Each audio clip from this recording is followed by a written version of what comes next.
The Ringing Cedars series, Book 1, Anastasia, Chapter 1, The Ringing Cedar. And I will tell you, I will botch up these Russian names. I'm not used to reading them. So, The Ringing Cedar, Chapter 1. In the spring of 1994, I chartered 3 riverboats on which I carried out a 4-month expedition on the River Ob in Siberia, from Novossibirsk to Salkard and back. The aim of the expedition was to foster economic ties with the regions of Russia's far north. The expedition went under the name the Merchant Convoy. The largest of the 3 riverboats was a passenger ship named the Patrice Lumbata. Western Siberian riverboats bear rather interesting names: the Maria Yukolanova, the Patrice Lumbata, and the Mikhail Kalinin, as if there were no other personages in history worth commemorating. The lead ship, the Patrice Lumumba, housed an expedition headquarters, along with a store where local Siberian entrepreneurs could exhibit their wares. The plan was for the convoy to travel north 3,500 kilometers, visiting not only major ports of call such as Tomsk,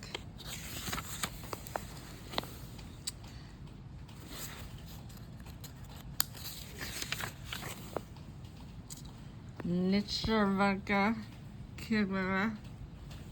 Salkard, but smaller places as well, where goods could be unloaded only during a brief summer navigation season. The convoy would dock at populated settlements during the daytime. We would offer wares we had brought for sale and hold talks about setting up regular economic links. Our traveling was usually done at night. If the weather conditions were unfavorable for navigation, the lead ship would put into the nearest port, and we would organize an on-board party for the local young people. Most places offered little in the way of their own entertainment. Clubs and community centered, so-called houses of culture, had been going downhill ever since the collapse of the USSR, and there were almost no cultural activities available. Sometimes we might go for 24 hours or more without seeing a single populated place, even the tiniest village. From the river, the only transportation artery for many kilometers around, the only thing visible to the eye was the taiga itself. I was not yet aware at the time that somewhere amidst the uninhabited vastness of forest along the riverbank, a surprise meeting was awaiting me, one that was to change my whole life. One day on our way back to Novossibirsk, I arranged to dock the lead ship at a small village, one with only a few houses at best, a dozens of kilometers distance from the larger population centers. I planned a 3-hour stopover so the crew could have shore leave and the local residents could buy some of our goods and foodstuffs, while we could cheaply pick up from them both fish and wild growing plants of the taiga. During our stopover time as a leader of the expedition, I was approached with a really weird request by 2 of the local senior citizens, as I judged them at the time. One of them appeared to be somewhat older than the other. The elder of the 2, a wizened fellow with a long gray beard, kept silent the whole time, leaving his younger companion to do the talking. This fellow tried to persuade me to lend him 50 of my crew, which numbered no more than 65 in total, to go with them into the taiga, a trek of 25 kilometers from the dock where the ship was berthed. They would be taken into the depths of the taiga to cut down a tree they described as a ringing cedar. On top of that, the cedar, which he had said reached 40 meters in height, needed to be cut into pieces which could be carried by hand to the ship. We must, he said, definitely take the whole lot. The old fellow further recommended that each piece be cut up into smaller pieces. Each of us should keep one for himself and give the rest to relatives, friends, and anyone who wished to accept a piece as a gift.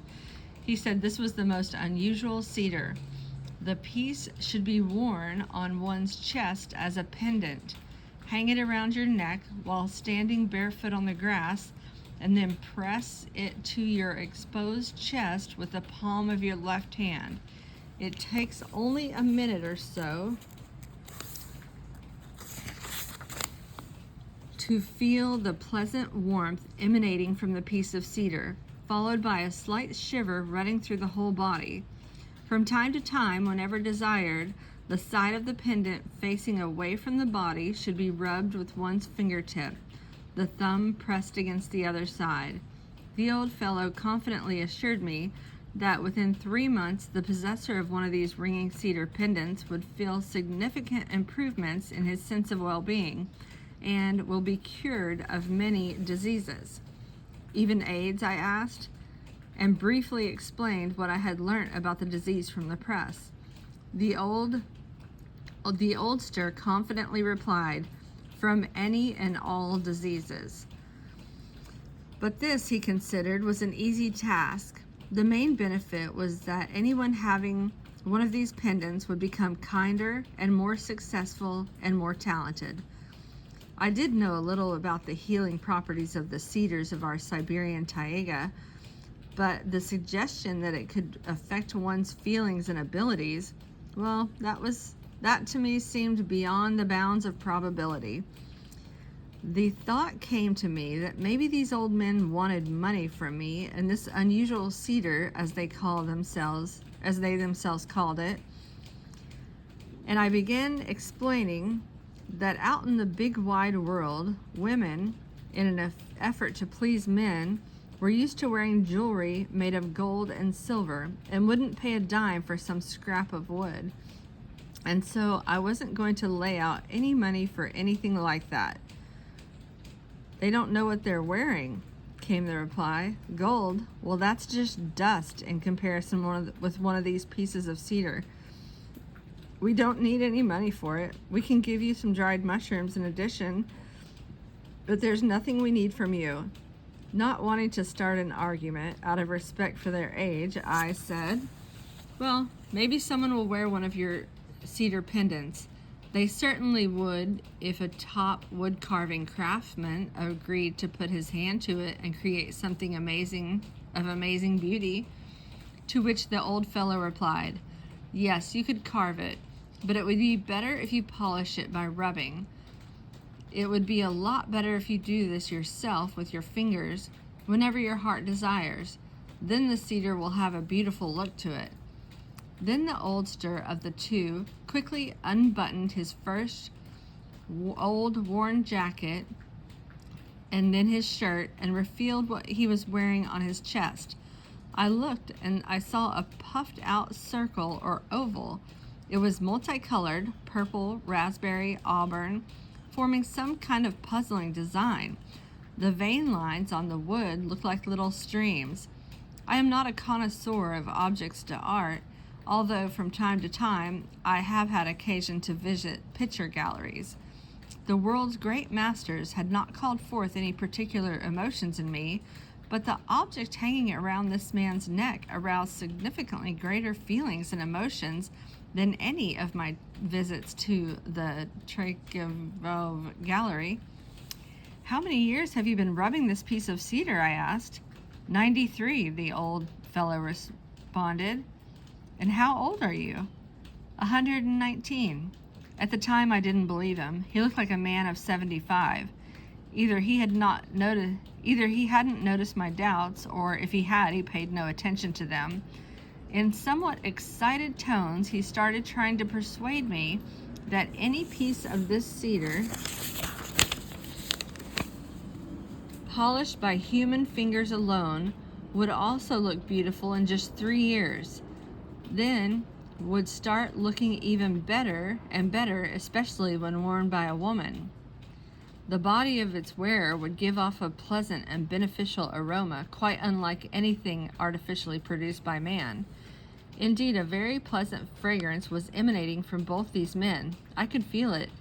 even though I'm a smoker and, like all smokers, have a dulled sense of smell. And there was one other peculiarity. I suddenly became aware of certain phrases in speech the strangers that were not common to the residents of this isolated part of the North. Some of them I remember to this day, even annotations associated with them. Here are what the old fellows told me. God created the cedar to store cosmic energy. When someone is in a state of love, they emit a radiant energy. It takes but a split second to reflect off the planets floating overhead and come back down to Earth and give life to everything that breathes. The sun is one of those planets, and it reflects but a tiny fraction of such radiance.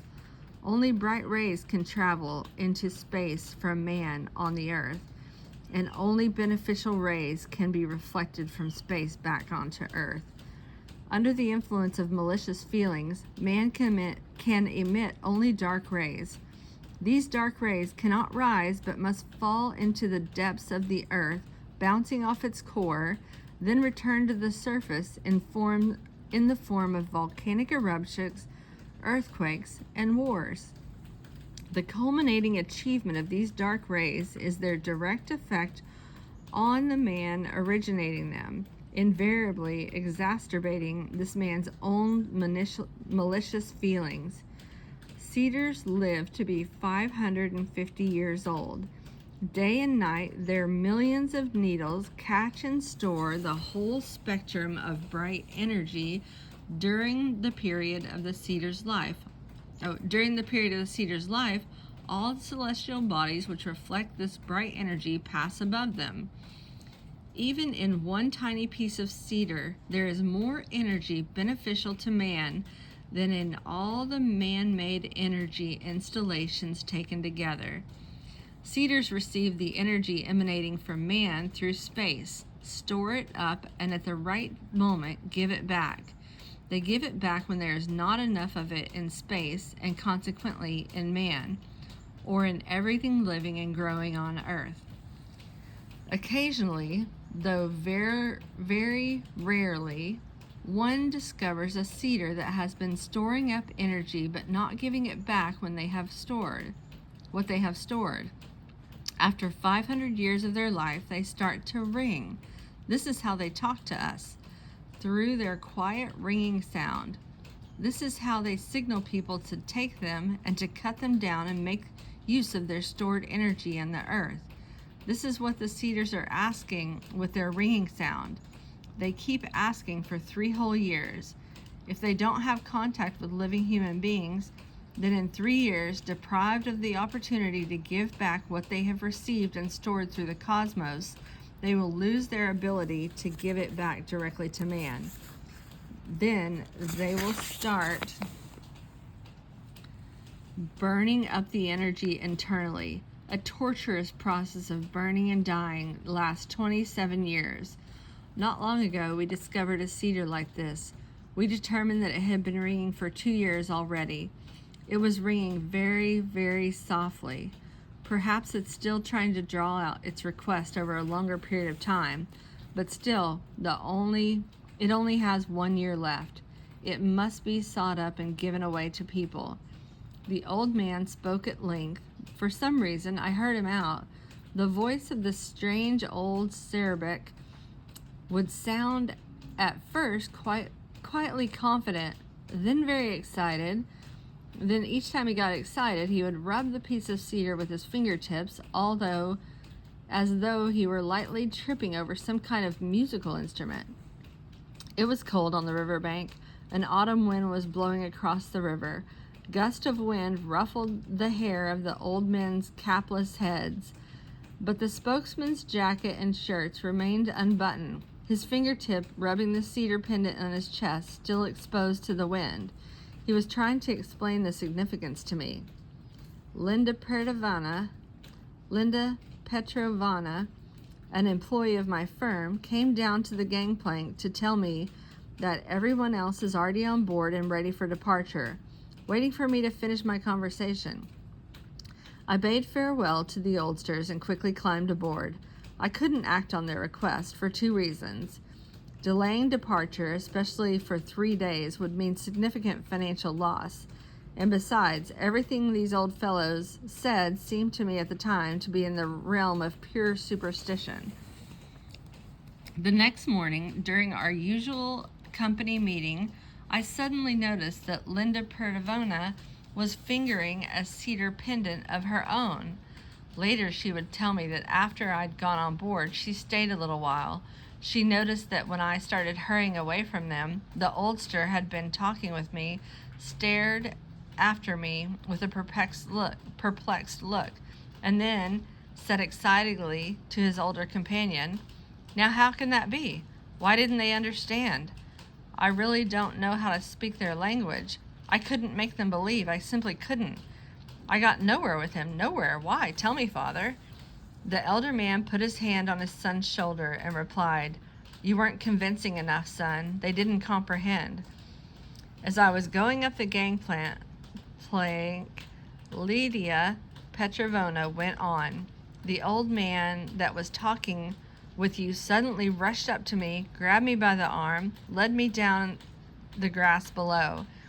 He hurriedly pulled out of his pocket a string and attached to it this piece of cedar wood. He put it around my neck and pressed it against my chest with the palm of both his hand and mine. I felt a shiver go through my whole body. Somehow he managed to do this all very quickly, and I didn't get a chance to say anything to him. As I was walking away, he called after me, 'Have a safe journey. Be happy. Please come again next year. All the best, people. We will be waiting for you. Have a safe journey.' As the ship pulled away from the dock, the old fellow kept waving at us for a long time, and all at once sat down on the grass. I was watching him through a pair of binoculars. The old man that talked with you and later gave me the pendant, I saw him sat down on the grass, and his shoulders were trembling. The older one with a long beard was bending over him, stroking his head.